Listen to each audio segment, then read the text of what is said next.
Spinning. There we go. All right.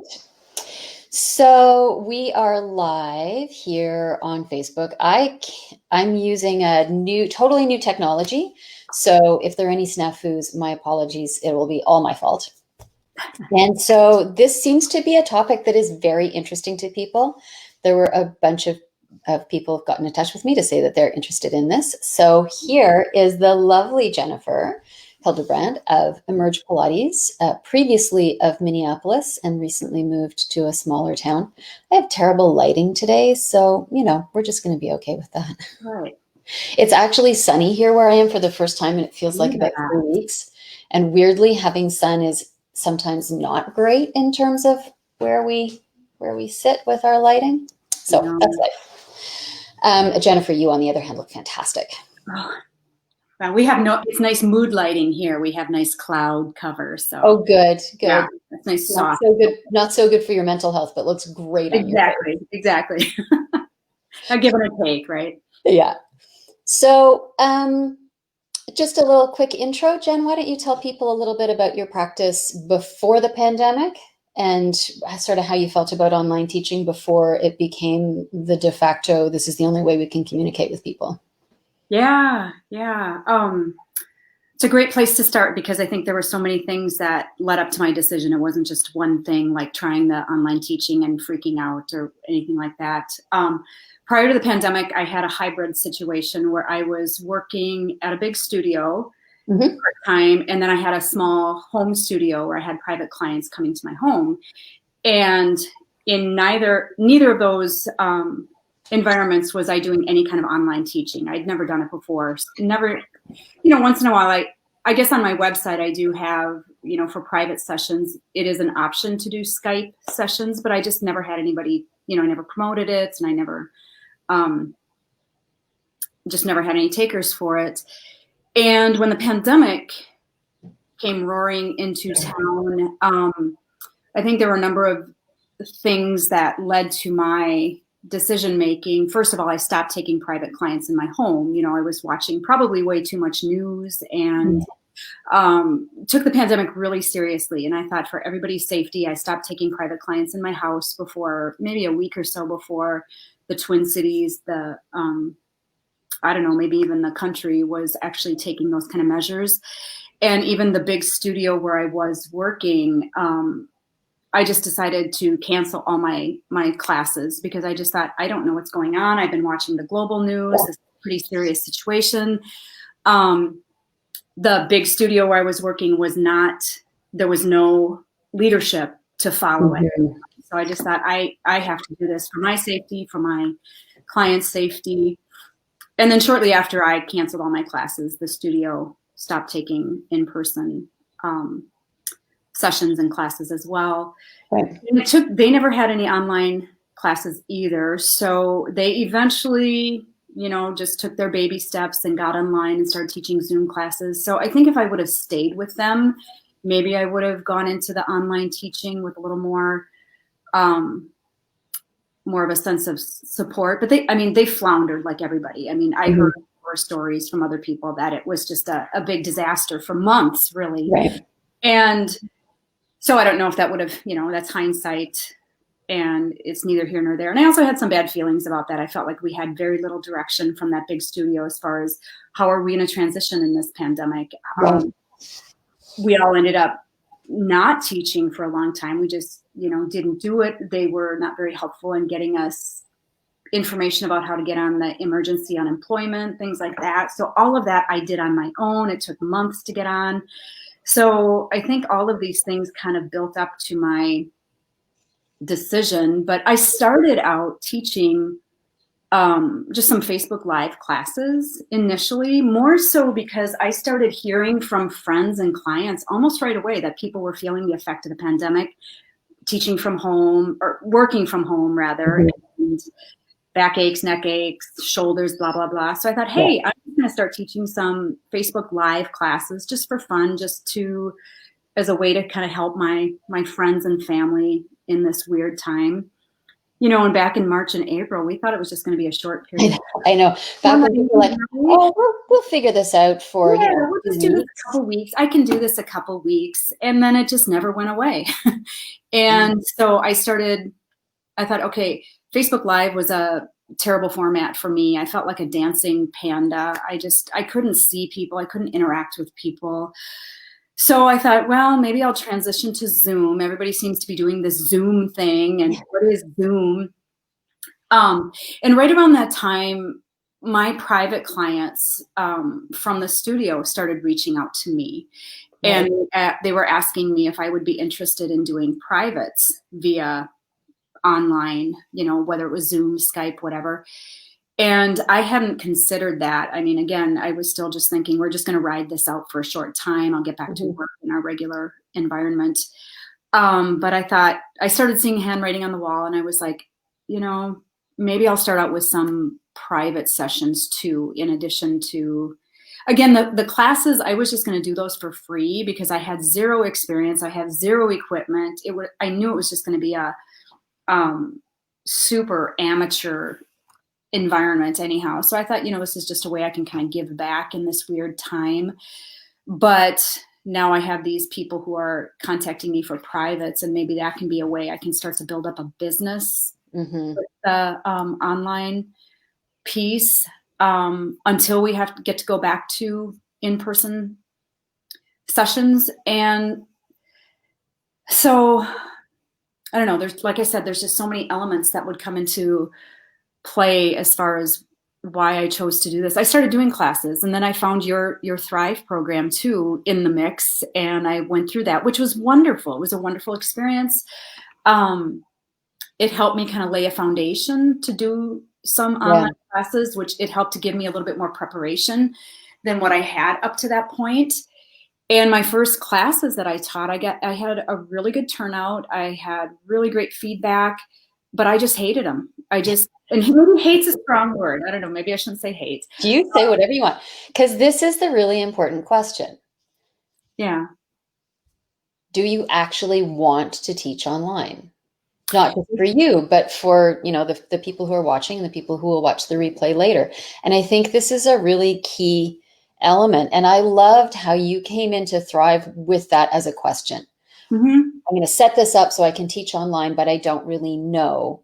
And your instinct was that you weren't going to love it, but you were really determined to try it. And I think that's been really an interesting thing of kind of watching your journey as you went from, I don't know how to do this. I don't know what I'm going to do about this. I have to create all of this. And then we took it into, well, let's just try and see how this goes. So then can you talk a little bit about why you hated it? Because you're not alone. I know there are people out here watching right now going, me, I hate it too. I don't like it. I don't want to do it. I don't like it. So talk about that a little bit. Well, and I think part of it is, social media, there's so much comparison that can go on. And I felt like I was comparing myself to all these other people. I know I'm a good teacher. It wasn't that I didn't know what I was doing. I'm comfortable in front of a camera. I knew it wasn't that. But I kept comparing myself to all these other people who looked like they were just loving this online environment. And why was I having such a resistance to this? And part of it, I felt like, well, maybe it's just because it's such an unknown environment. And if I just keep doing it more, I'm going to be, that's like a lot of stuff. When you first start out doing something, you feel like you just really suck at it until you do a few more repetitions. And then you're like, wow, I'm not sure about this. And I didn't, I felt like I was a natural almost from the start because, I've been teaching for a long time, and being in front of a camera wasn't intimidating, but I just didn't feel like I could interact with people. And I think you and I were talking about this last night, and this is where my personal life comes into the picture, where I lost my husband 10 years ago, and I, not even realizing it, but for almost a decade, I made my world pretty small, pretty myopic. And my mom died a couple years ago, and that was really kind of the light that shone on this reality that I had made my world so small and that I was really lacking community, and I was really desiring that. So when the pandemic roared into town and all of a sudden community was taken away from us, I think that just left me in this, oh my God, this is what my community is going to be, this online world that feels so anemic and so and because I didn't have an online community already of classes, I just thought this is almost too daunting for me. But the flip side to that is I discovered, Rocco, stop. Sorry, my dog is gonna, this is my toddler, 11-year-old toddler dog. He doesn't act up except when I'm on Zoom or on online. Come here. I did discover that I love the online or private online teaching. That was a surprise to me. But classes, I felt like, yeah, I guess there's so many aspects to it. I felt like I was really disconnected. I couldn't interact. Maybe if I had better equipment, a better setup, I was thinking that. But then I also heard from a lot of people, you don't need a lot of fancy equipment to do online classes. So I just felt like it was just I had to work through this internal process of, it's okay to not like this. I don't have to force myself to not like, or to like this environment. This is not for me. I know he's coming to comfort me. It's okay, Jenny. But even that's a process too, when you realize that. I think for me, and I feel like I should have this big disclaimer, which, I'm not disparaging anybody who does teach online. In fact, I'm kind of envious that there are people who've really taken to this, even people who have not had teaching online experience, that have really enjoyed the transition. And for me, it felt really soul sucking, and I'm okay with that. I guess, that's my personal experience. It's not a statement on anybody else or any other thing. No, understood. And at no point, and I think we talked about this last night as well, if you like, we kind of want to be modeling health and wellness, and that's mental health and wellness as much as physical health and wellness. And if soul sucking is the word that you use to describe your online teaching experience, then that's not modeling good behavior. That's not modeling making choices that serve how you spend your energy. It's not serving how you serve yourself and how you serve other people. Yeah, and I just think over time it was going to come through in my teaching that I was not happy doing this, that my quality of teaching was going to be affected by that, and just myself too. I started to get really anxious, and not looking forward to teaching classes online. I just want to pause for a second because I know there are some people here live, and as I said earlier, this is a new format, and I don't actually know exactly how it works. But I do have a lovely handy moderator standing by in the background. Does anybody have any questions for Jen or any comments? Oh, but wait, I see. Aha. Great. Okay. So there's the links to Jen's website is in the comments below. But if anybody has a comment at the moment, if you want to ask a question, give it a try. I'm told I can't post comments to a Facebook group, but I'm wondering if you guys can ask questions of Jen if you have any, and we'll make sure that either through this system or through my secret backdoor link that we can get to you. So just in case anybody is having any questions. So, so having come to the realization that you really didn't like teaching groups online, but that you do like teaching privates online, how did you, did it take you a while to give yourself permission to stop teaching classes? How did you frame that or explain that to the clients who were taking the classes? Did you get any pushback from your clients when you were like, yeah, no, I'm not doing this anymore? Yeah, actually a lot. I was surprised, and that it made me feel good because it helped to validate that what I was feeling really is ultimate. It sounds selfish, but people were like, oh my God, I really like this. I really like this. Why are you not teaching?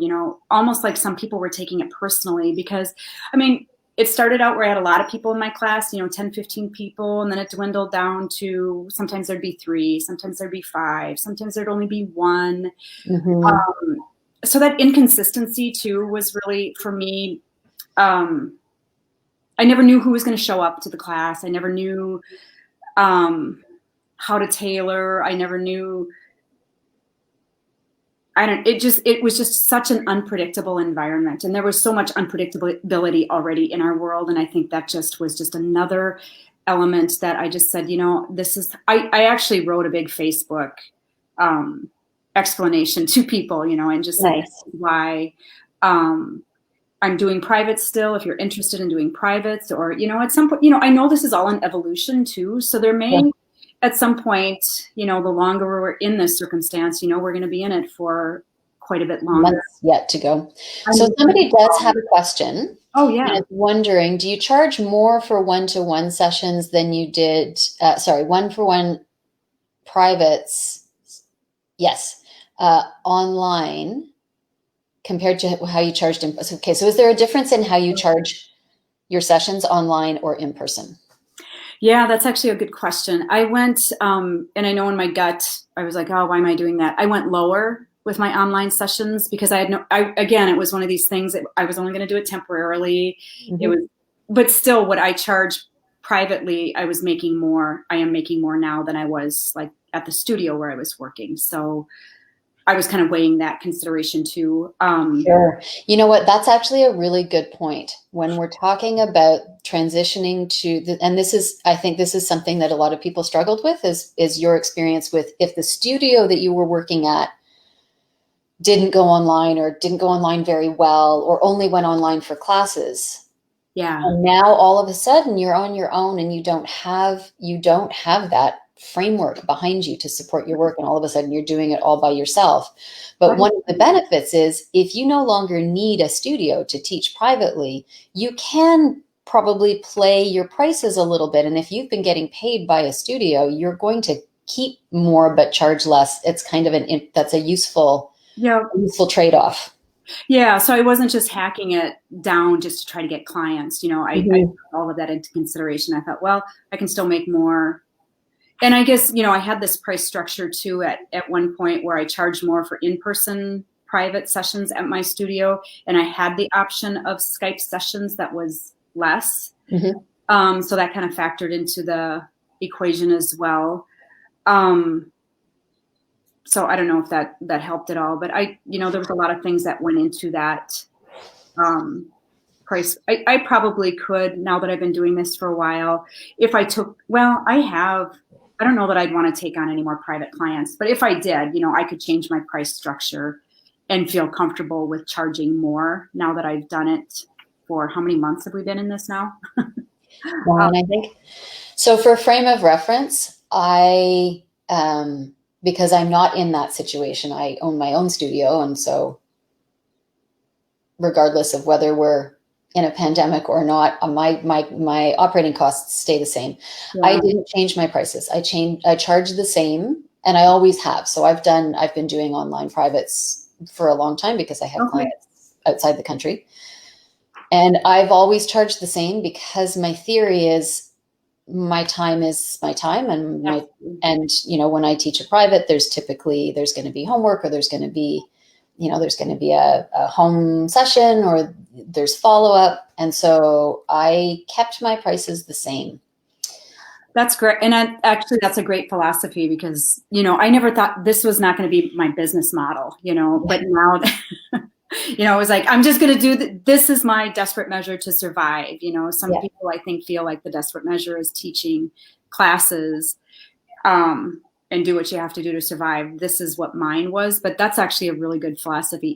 If we are going to be in this situation a lot longer, I fully agree with what you just said, because it is still a lot of work. It's as much work online. And that's not to say if you were renting space to teach privates, and then that cost is no longer there, and you're teaching from home, then for sure I would say, drop your price down in order to reflect like you're still keeping the same amount.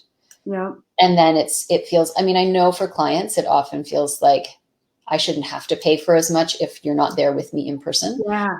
And that's a philosophy. I'm not saying my way is the right way. I'm just sort of saying that's what I end up choosing to stick with, because I already had a pre-existing structure for that. Sure. So are you glad you decided to stop teaching classes online? Yeah, I'll be honest, I am. And I think for me, again, it's my own personal circumstances, is it forces me to tend to things that I've been putting off, my own writing, that I have this whole other part of my life that was really becoming neglected because I was putting so much into trying to figure out how to teach online classes. And like you said, I didn't have the structure of a studio to help me figure all this stuff out. It's just me and my dog. So for me to figure out how to teach online classes and it was just so much time, and it was exhausting. Try to find the good resources. How do I set up an online scheduling program? How do I track all of these people? How do I, get a scheduling all of this stuff was just like, oh my God, this is not how I want to spend my time. But I can manage one-on-one clients really easily. I don't have any special scheduling program or anything like that. It's very easy. I've got Zoom. I paid the extra to get the professional Zoom, and that's it right now. But again, it might be one of those things that as I go through this pandemic with everybody, I might transition to more of an online presence, but I don't think it will be in the traditional way, like the studio where I was working, for instance. I could see it maybe transitioning more to workshops, like doing a, shoulder workshop or a pelvis workshop or, something like that, foot workshop, but not having this ongoing schedule of classes. What was your question again? I was just asking if you were glad. Prescription of Ritalin yet? No. No, I haven't gotten that either. You're funny. So I know that for some people, there's a real, like they're having to teach online whether they like it or not, because there's a financial need. And I sometimes wonder, like, for some people, they don't like the idea of teaching. They step up to it because financially they have to do it, and they have clients who want to take online classes, and then they find they like it, and it's okay, and it's not perfect, but it's going to do for this year. Yeah. There are some people who've given it a try and really, really haven't liked the whole experience. Yeah. They don't like anything about teaching online. And I know for some of them, they like geography really helps here. I know there are people who teach outside and run group classes and private sessions outside. And that, you stay masked, you stay apart. And just as a side note, it became clear to me after I sent out my email last night, at least one person assumed that what I was saying is break the rules, teach in person, be with people, to hell with COVID. And I just need to go on record as saying that is not what I meant when I said break the rules. That was a totally different saying break some of the rules, and you don't have to teach online. Those two things do not necessarily go together. I fully endorse doing all of the sensible things to banish this ridiculously awful virus. Yes. Do not teach up close and in person to anyone who is not part of your household. Those are not the rules we're talking about. Those are not the rules we're talking about. Oh, good thing to clarify. Good thing to clarify. Yeah. And I should clarify that I am not independently wealthy, and I'm not like, I'm just not going to teach because I need the money. And it was terrifying for me because I didn't have a job. I didn't have, like you, I'm respecting COVID, deeply respecting this shit show that we're in. Sorry, but honestly, it's a terrible thing that we're in. And that's why I chose to stop teaching. And I went into panic mode at that point because I was in this weird hybrid situation. I wasn't able to get on the emergency unemployment that the United States put into play self-employed people had a really hard time getting on it initially. It took months to get on it. So I had, money in savings that I thought, again, back in March, we were so naive. It was going to be a couple weeks. I was going to be okay. And then all of a sudden I'm like, oh, God, scary. So the privates came in, and that was like a godsend. The privates were a wonderful thing.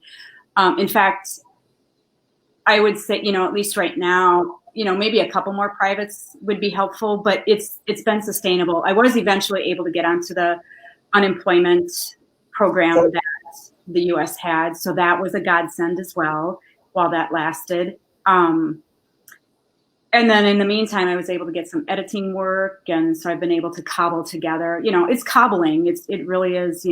It's not lucrative right now, but it's enough to get me by, and I just wanted to point that out. Yeah, that's exactly where I was going to go before I remembered that I needed to clarify that I'm not suggesting a Wild West approach to health and safety precaution. Is that there's a huge financial repercussion to choosing how you're going to approach your teaching.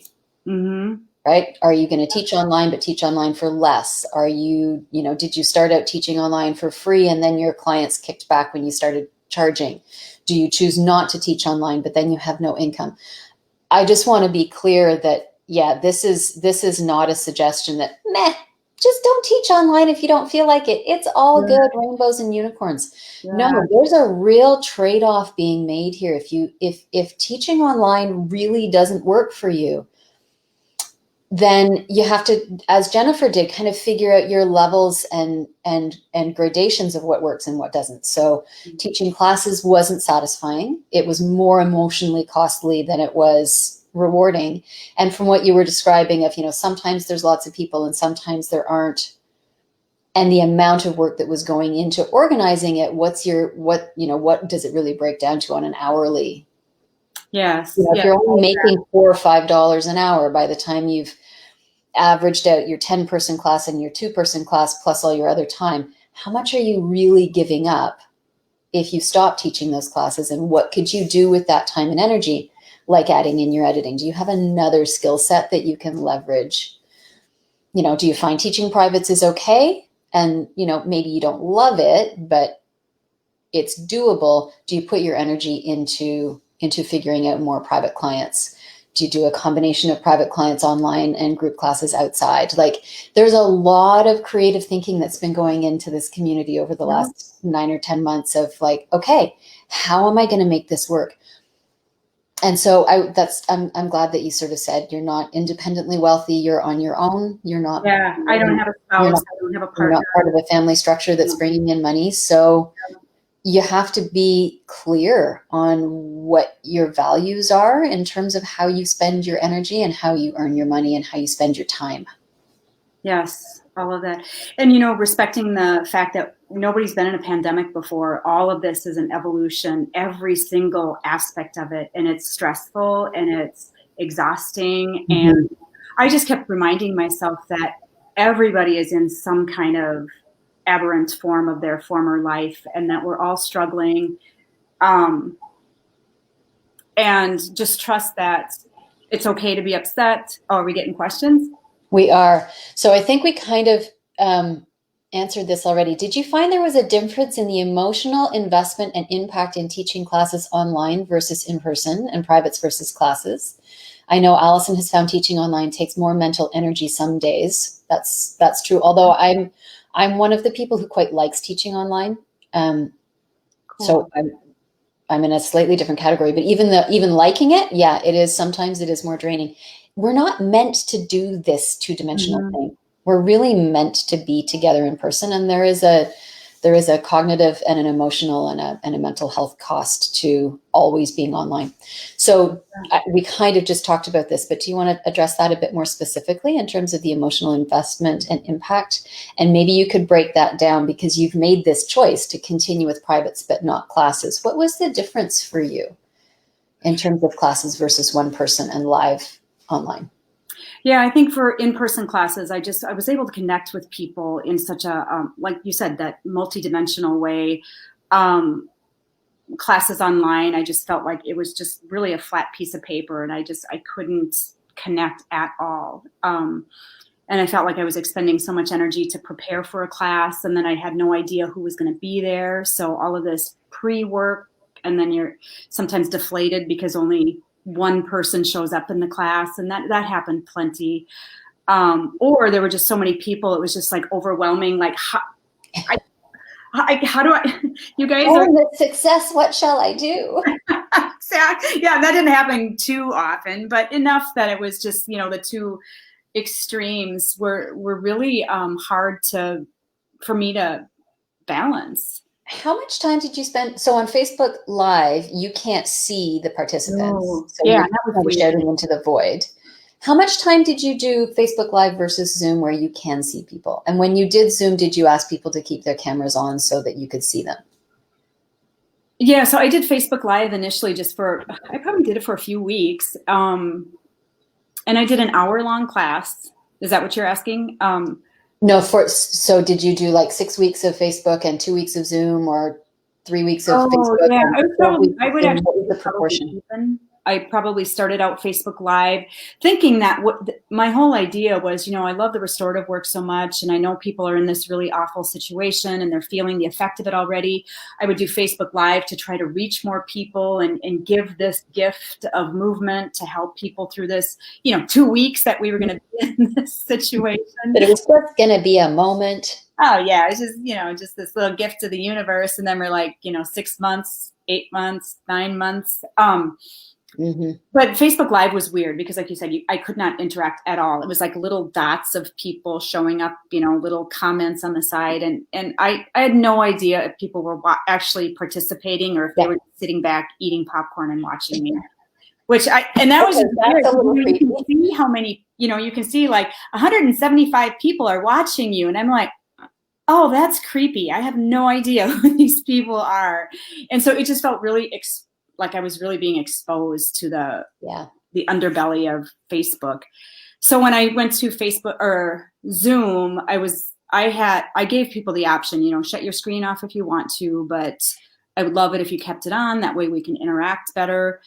And I probably did about the same amount of, I would say, I'd have to go back on my calendar and look, but I'd say 2 or 3 months on each, maybe a little bit longer on Zoom. Okay. And so having that, did that make a difference in terms of your emotional expenditure when you could see and react and relate with at least some of the people on the Zoom call as compared to Facebook? Yeah, it did. It was helpful. And, I knew virtually everybody in my classes. So we would spend a little time like after class to sit and chit chat. So that was a way to connect with each other after a class. Definitely Zoom felt better than Facebook Live did. But I also did, I've done some workshops too, where I had hundreds of people in a workshop. Oh, I remember that. Yeah, I remember that. When I was in the Thrive, and that was a really cool experience. I couldn't interact with anybody at all. They were just all circles, in the room. I had no idea who was in the room. But again, I knew it was temporary. I think maybe that was part of it. I knew it was only going to be 3 days, an hour at a time. It wasn't like I was going to have to show up every week or twice a week to try to do this thing. And, so it's been interesting because I keep finding these different environments to do this teaching in, and at least I give it a go. I give it a college try. Privates have been really interesting. I almost feel like I connect better with clients in private sessions online than I did in person, which is curious. Interesting. Talk about that. Yeah, because I was such a hands-on teacher, and you can't be online. So it has forced me to be a better communicator, and it has made my clients become more responsible for their own bodies, to inhabit their own bodies. And again, it's kind of, because we are so disconnected. There's really nothing we can do about that right now. The Zoom has filled that capacity, anemic as it is. It's better than nothing. So, but I think as far as my teaching goes, it's really been cool. Like I said, I have about 12 to 15 appointments a week, and several of those people meet me with 2 or 3 times a week. And I have seen them progress in ways that did not happen in the studio. And part of this is I'm able to, like they can pick up their laptop and walk into their kitchen. I'm like, well, let's go over to your kitchen and see what you have, use your kitchen countertop for, a thoracic stretch, or let's get your workstation set up in a way so you're a little bit lower than your old desk chair was. So we use their home environment in a real dynamic way that I just didn't have that access to. When they would have to come to my studio or come to the studio where I was working, I just didn't have all of the practical tools that I didn't know I actually needed. Yeah. Or they needed, I should say.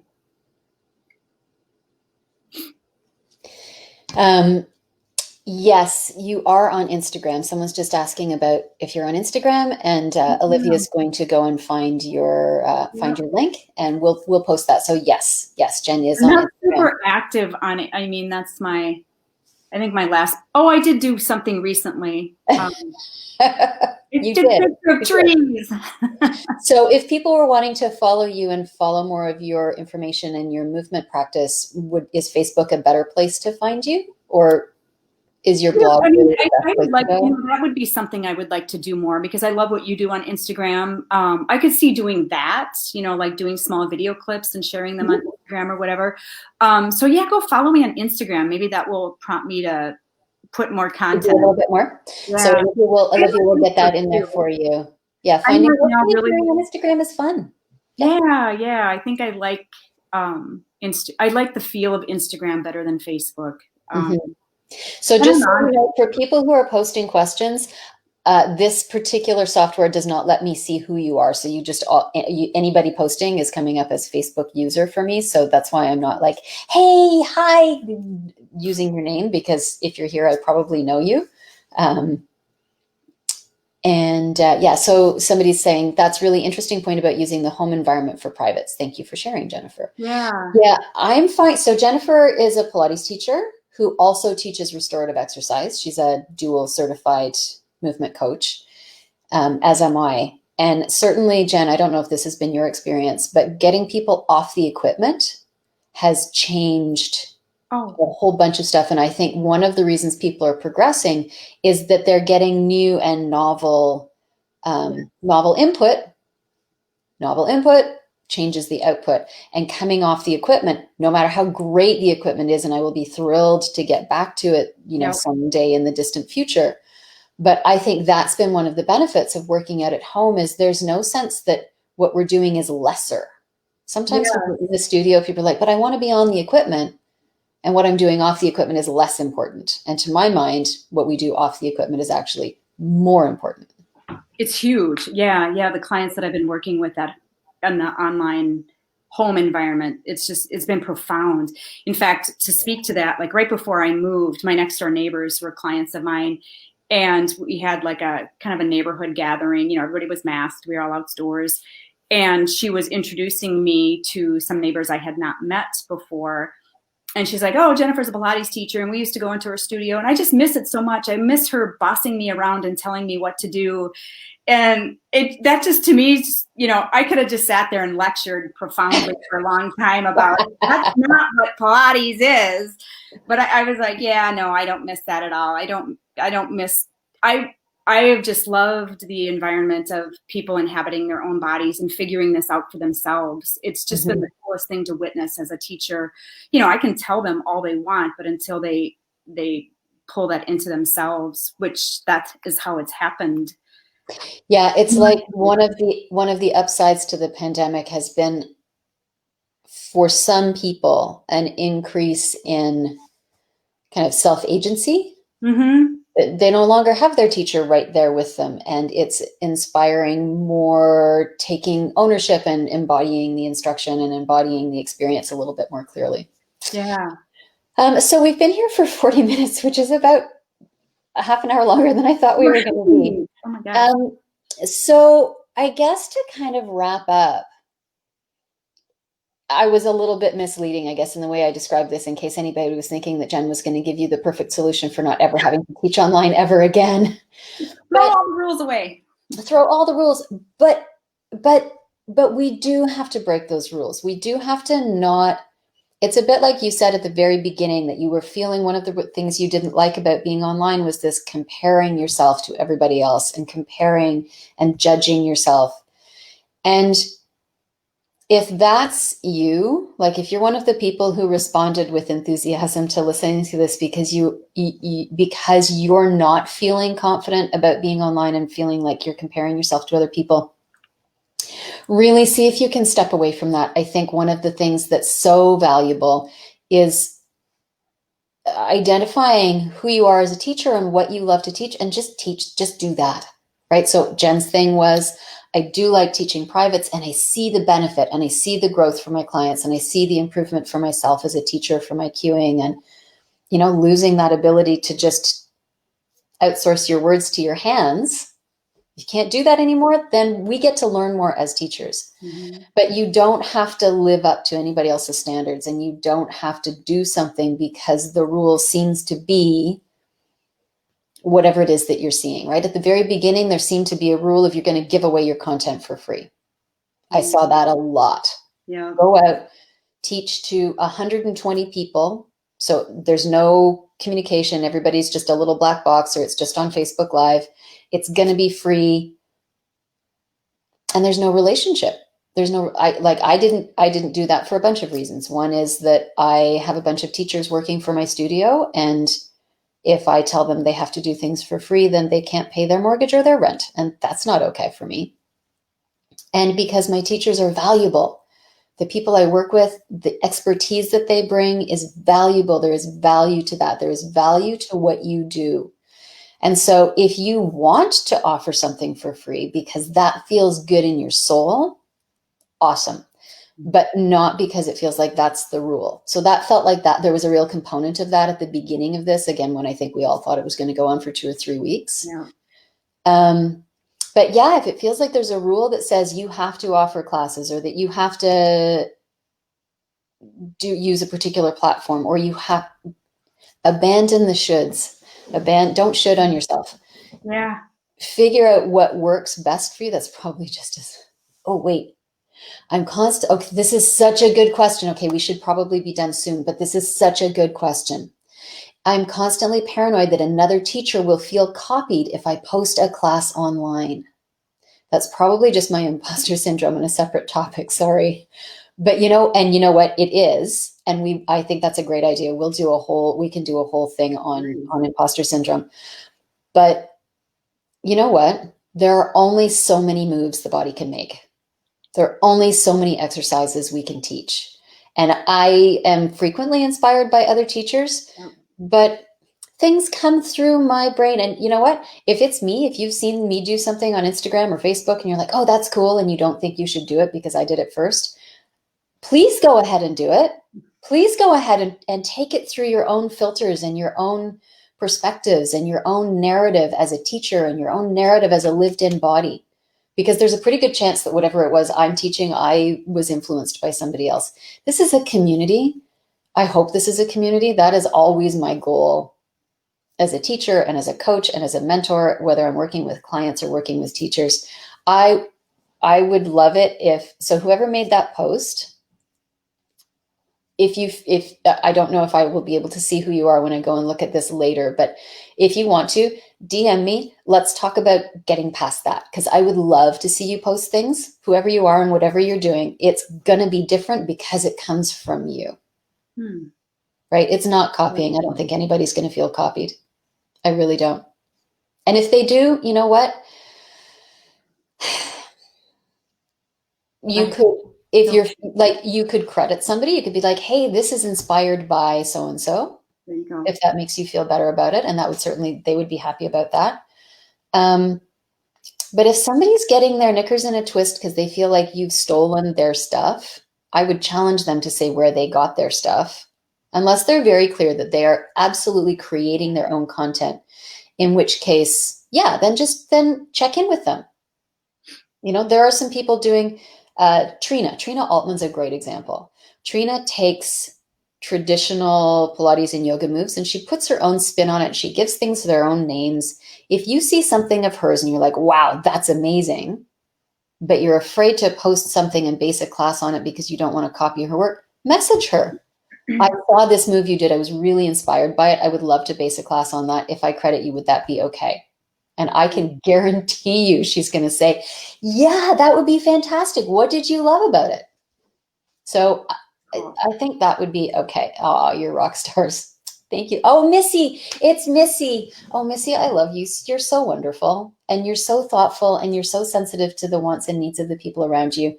And I would suggest to you that they're probably as loving and respectful of you as you are of them. You're a wonder. Okay, and on that very loving note, I think we'll probably head off. Jen, can you just finish off with what did you learn by saying no to teaching classes online? One little quick thing. Oh, just to be able to breathe easier. It felt good to just say, you know what, this is what I need to do right now. And it's okay to change your mind at any point. I mean, again, it's because we're in a pandemic. Everybody's, I mean, if you think about, you know, all the experts who've been talking about the virus, I mean, they said one thing very early and then they keep evolving and changing and growing as they get more information. And I just think that's how I've kind of approached this whole thing. Right now, it did not feel good for me to do it. Maybe as we keep going and I keep bringing in more experiences and information and encountering other people, I will start to feel different about it. And I'll be okay with that. You know, just to be okay with where we are right now is fine. And then, you know, a month down the road, if you change your mind, that's okay too. Yeah.